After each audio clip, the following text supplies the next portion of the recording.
forget to subscribe my channel Hang Dok Mana. Sas.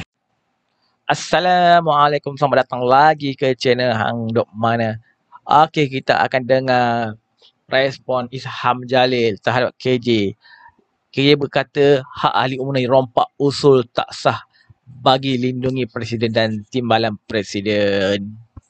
Okey, mula-mula kita akan dengar dulu video apa yang KJ cakap. Kemudian kita akan dengar video respon daripada Isham Jalil. Okey, kita dengar terlebih dahulu. Dan macam biasa nanti di akhir kita akan komen sedikit.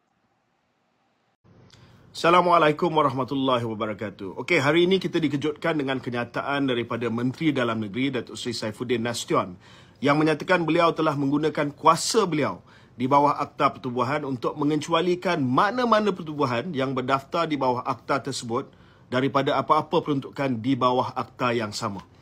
Pengecualian dalam kes ini merujuk kepada UMNO, khususnya terhadap usul tambahan yang dibawa oleh bahagian Rembau, iaitu bahagian Timbalan Presiden Mat Hassan sendiri di Perhimpunan Agong UMNO supaya jawatan Presiden dan Timbalan Presiden tidak dipertandingkan dalam pemilihan parti yang sedang berlangsung sekarang.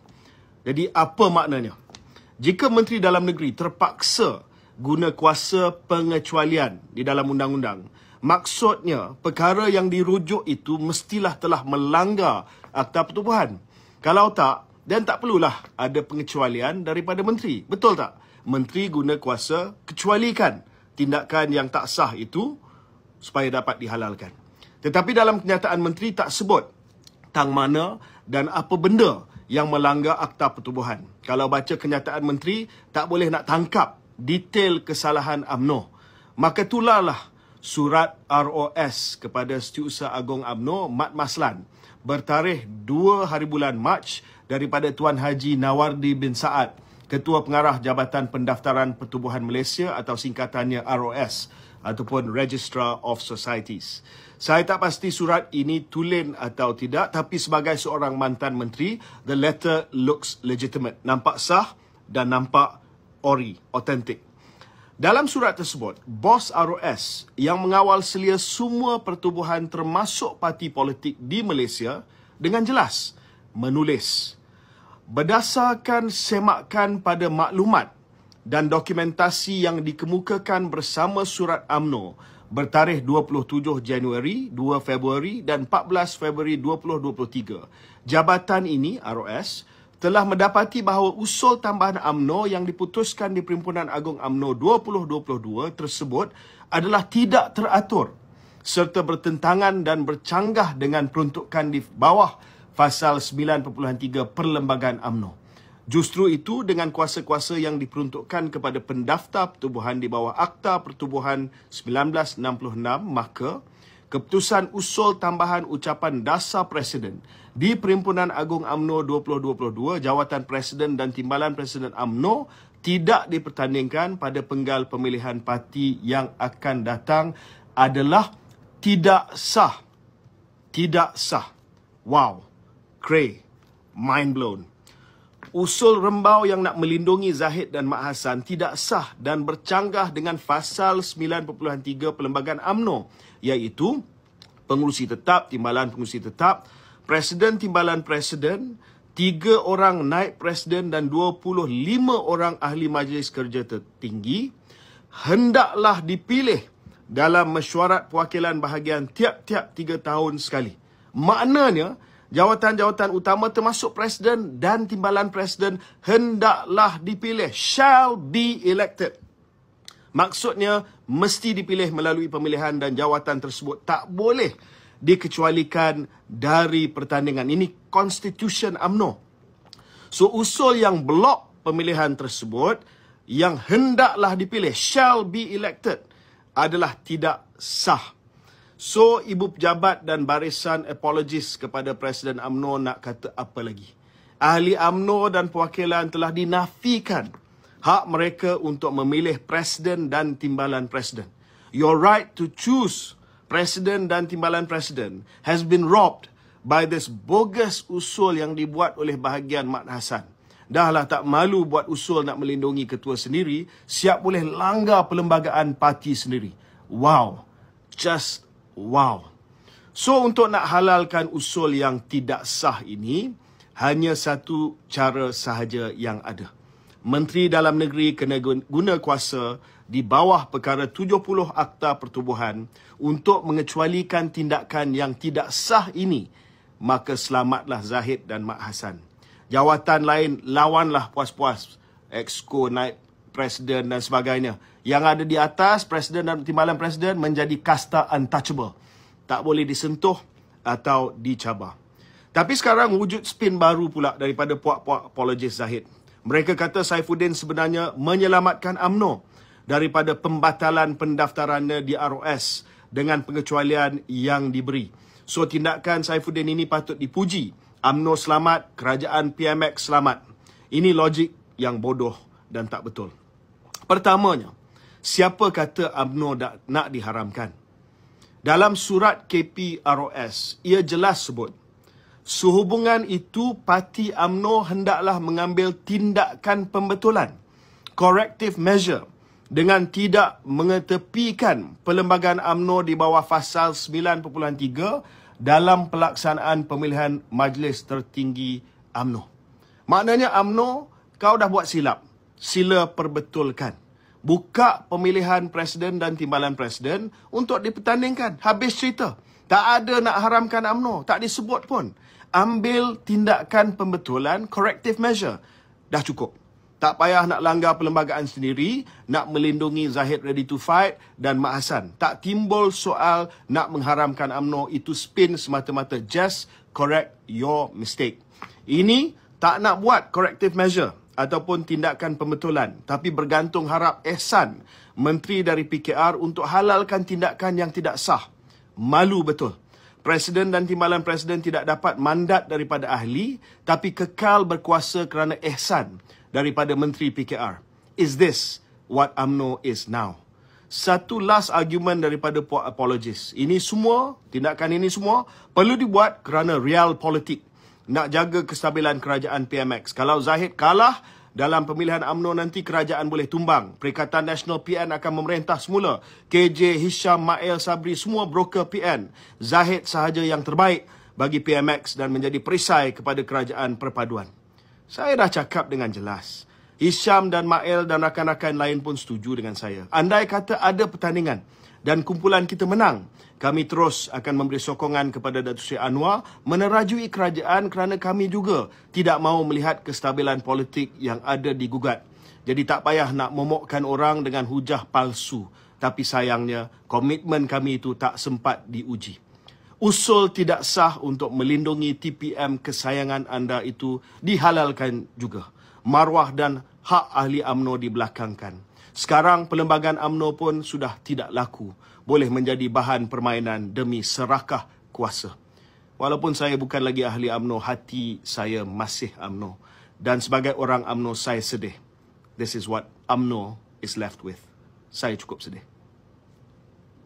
Pagi tadi ada orang bagi tahu saya berkenaan isu ROS ni, dan saya tengoklah kenyataan daripada apa orang kata bekas ahli UMNO KJ.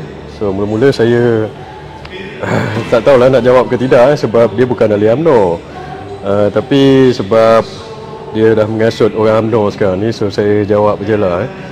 Nombor satu, dia cakap, dia kata surat daripada Menteri KDN itu yang berhormat Saifuddin Nasution itu, kalau surat itu tak keluar, dia kata siapa-siapa yang cakap bahawa UMNO mungkin diharamkan itu atau dibubarkan itu adalah bodoh, dia kata. Itu perkataan yang KJ cakap lah. So saya nombor satu, saya tak apa orang kata, kalau saya tak pakai dalam perkataan bodoh tu. Nombor satu itu macam menghina orang sebab ramai penganalisa politik yang cakap macam itu. Saya baca pagi tadi ada, sebab surat daripada ROS itu nombor satu tak jelas. Banyak sangat tafsiran surat daripada ROS itu, dan surat daripada menteri pun sama. Dan macam mana pula YBKJ cakap surat tu atau tafsiran yang mengatakan kalau surat tu tak keluar UMNO boleh diharamkan itu bodoh. Saya tak tahu macam mana dia cakap macam tu. Adakah dia kata penganalisa politik dah ada pengamal undang-undang pun cakap macam tu. Adakah pengamal undang-undang ni bodoh? Sebab dalam surat menteri itu dia quote section ataupun section 13 Section 13 Akta Pertubuhan. Akta Pertubuhan ni Akta 842 dulu 835 tak salah saya. Dan dalam Section 13 ini, Section 13 ni berkenaan dengan penggantungan dan pembubaran. So itu spesifik So maksudnya kalau surat tu tak keluar dan kalau ROS memang buat keputusan bahawa UMNO tak ikut peraturan, tanpa surat itu memang UMNO boleh diharam dan digantung dan dibubar. Dan ini section spesifik So sebab itu saya nak cakap YBKJ sebelum dia buat komen macam itu, dia bacalah dulu akta tu. So yang dia quote adalah surat daripada ROS dan dia sendiri cakap dia pun tak tahu sama ada surat tu genuine ke tidak. So let's entertain dia sekejap lah. Let's entertain apa yang surat yang dikeluarkan melalui Instagram KJ ni betul lah. Kita entertain dia kejap sebab saya pun tak tengok lagi surat itu. Dan katakan surat itu betul dan menteri pula kata berkenaan merujuk kepada section 13 itu dibagi pengecualian. Kalau menteri tak bagi pengecualian, maka section 13 itu berkuat kuasa. Section 13 itu adalah penggantungan dan pembubaran UMNO. So saya tengok semalam YBKJ dia nak cover balik. So sebab dia bawa isu ini, walaupun dia bukan ahli UMNO sekarang, dia telah dipecat, tapi mungkin dia cuba nak ngasut ahli UMNO. So dia nak cover balik. Dia kata mungkin dia bawa isu ni bukan sebab dia nak UMNO haram ke gantung, tapi saya tengok seolah-olah macam dia dengan kawan-kawan dia nak UMNO ni haram atau digantung aja tanpa surat itu. Sebab saya lihat dari segi politik, kalau UMNO ini diharam atau digantung maka banyak implikasi. Implikasi pertama adalah kawan-kawan dia yang mungkin ahli-ahli parlimen daripada Barisan Nasional mungkinan saya tak mau sebutlah siapa kalau ada lah tidak akan terkekang lagi kepada akta lompat parti dan juga perjanjian yang dibuat antara mereka dengan parti supaya tidak melompat parti dan jatuh ahli parlimen itu. So kata UMNO diharam, maka UMNO digantung. Lepas itu sebab surat itu, so tak ada lagi UMNO. So ahli-ahli parlimen Barisan Nasional dan ahli-ahli parlimen UMNO ini bebaslah nak menyokong siapa. So mereka bolehlah menyokong Perikatan Nasional, mereka boleh menyokong Muhyiddin, menyokong Haji Hadi dan sebagainya. Mungkin itu yang dia nak. Tapi bila orang nampak mungkin apakah dia punya agenda atau tujuan ini mungkin mengkali, so dia cover balik. So dia kata siapa yang cakap macam tu bodoh, dia kata. Nombor satu, siapa yang cakap macam ni bukan bodoh, mereka ada common sense. Sebab dan satu lagi jelas surat daripada YB Saifuddin Nasution, Menteri KDN itu quote section 13. Section 13 itu adalah penggantungan dan pembubaran UMNO. Kita tak nak parti ini digantung atau dibubar. Terutama bila saya baca surat daripada ROS itu, banyak perkara yang boleh dipertikaikan sebenarnya. Dan surat itu macam saya cakap tadi tak jelas. Dia tak bagi sebab-sebab kalau betul lah surat itu. KJ pun tak pasti surat itu betul ke tidak. So kita assume je lah dulu. Saya pun belum balik KL lagi ni, so saya tak tengok lagi. So kita assume je lah surat dia tu betul. So dalam surat itu dia kata UMNO telah melanggar perlembagaan UMNO sendiri dalam artikel 9.3. 9.3 dalam perlembagaan UMNO ini menyebut bahawa jawatan Presiden, Timbalan Presiden, Naib Presiden, Majlis Kerja-Kerja Tertinggi perlu dipertandingkan. So oleh itu, sebab itu hari kita bawa usul dalam perhimpunan agung UMNO, maka ini kononnya apa yang dia kata itu tidak mengikut perlembagaan UMNO. Oleh itu kita telah kononnya melanggar lah Maka apabila kita telah melanggar, oleh itu according to surat daripada ROS tu dia kata tak teratur. Lepas itu Menteri KDN pula keluarkan bagi pengecualian daripada Seksyen 13. Seksyen 13 tu kalau ikut turutan itu apa yang mereka boleh baca daripada kenyataan-kenyataan yang mungkin tak lengkap ini adalah ada pelanggaran, so oleh itu UMNO boleh diharam dan digantung melalui Seksyen 13, tapi Menteri bagi pengecualian. Tapi kenyataan KJ itu dia cerita dia tak konsisten. Sekejap dia kata ada pelanggaran, lepas tu sekejap dia kata bukan tak boleh diharam. So macam mana ni sebab kalau ada pelanggaran berdasarkan Seksyen 13 memang boleh diharam KJ. Baca baliklah akta itu nombor 1. Dan saya cuma nak cakap begini, surat daripada ROS tu sebab Menteri ini pada hemat saya, sebab saya dulu dalam kajian lama dalam 20 tahun juga di JLC dan kajian, so saya tahulah berkenaan dengan urusan pentadbiran ini. So pada hemat saya, sebab Menteri bagi surat mengatakan pengecualian tu sebab kalau surat daripada ROS betul, kita banyak perkara yang boleh dipetikai. Nombor 1 sebab-sebab kenapa ROS kata benda ini tak teratur. Nombor 2, KJ cakap, dia kata ROS kata benda ini UMNO tidak mengikut perlembagaan UMNO sendiri. Apabila dalam Perhimpunan Agung UMNO kita telah membuat tersebut, dan KJ dia kata ini tak ikut perlembagaan. Now dia kata dalam akta pertubuhan itu salah kononnya. So saya nak cakap satu lagi, kalau dia tahu undang-undang, dalam Malaysia ni ada satu lagi dokumen undang-undang, nama dia Perlembagaan Malaysia. Dalam Perlembagaan Malaysia, perkara 10, artikel 10 adalah dinyatakan kebebasan berpersatuan ataupun freedom of association. Apa maksud kebebasan berpersatuan ni? Maksudnya setiap pertubuhan dan persatuan itu adalah bebas dan berhak untuk menentukan keputusan dan hala tuju perjalanan pertubuhan masing-masing.